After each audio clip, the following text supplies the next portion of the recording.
wani masaukin soyayya.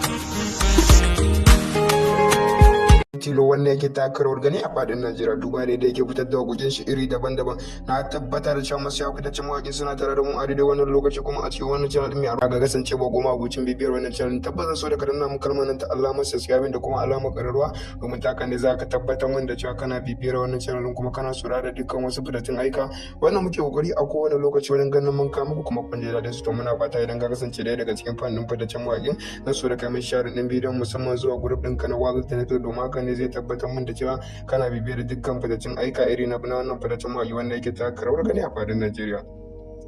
To na roƙon musu fitaccen mawaƙi wanda suke bibiyar wannan channel mai albarka su ci gaba da mun share da commenting da liking a cikin channel din domin haka ya kara tabbatar mana da cewa kuna bibiyar channel din kuma kuna sauraron dukkan wasu fasiyan aika iri daban-daban wannan muke kokari wajen ganin mun kawo muku kuma kun ji daɗin su kun yaba da su to muna kare muku godiya don share da commenting da liking nan.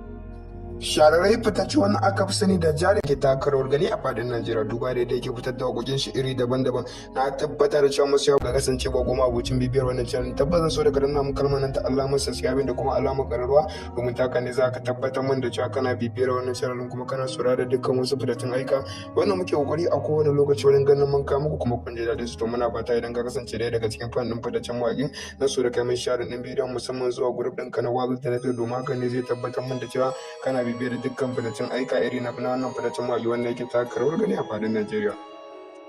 Ina roƙon masu ya fitaccen mawaƙi wanda suke bibiyar wannan channel mai albarka su ci gaba da mun share da commenting da liking a cikin channel din domin haka ya ƙara tabbatar mana da cewa kuna bibiyar channel kuma kuna sauraron dukkan wasu fasiyan aika iri daban-daban wannan muke kokari wajen ganin mun kawo muku kuma kun ji daɗin su kun yawa da su to muna ƙara muku godiya shararrai fitar da wakokin shi iri daban-daban. Na tabbatar da cewa masu ya fitaccen mawaƙi suna tare da mu a daidai wannan lokaci kuma a cikin wannan channel ce ba goma abocin bibiyar wannan channel tabbata so da ka danna mun kalmar nan ta alamar subscribe da kuma alamar ƙararrawa domin ta ne za ka tabbatar min da cewa kana bibiyar wannan channel kuma kana saurara da dukkan wasu fitattun aika wannan muke kokari a kowane lokaci wajen ganin mun kawo muku kuma kun ji daɗin su to muna fata idan ka kasance ɗaya daga cikin fannin fitaccen mawaƙin na so da kai mai share ɗin bidiyon musamman zuwa group ɗinka na waƙar da ta domin haka ne zai tabbatar min da cewa kana bibiyar dukkan fitaccen aika iri na wannan fitaccen mawaƙi wanda yake taka rawar gani a fadin Najeriya.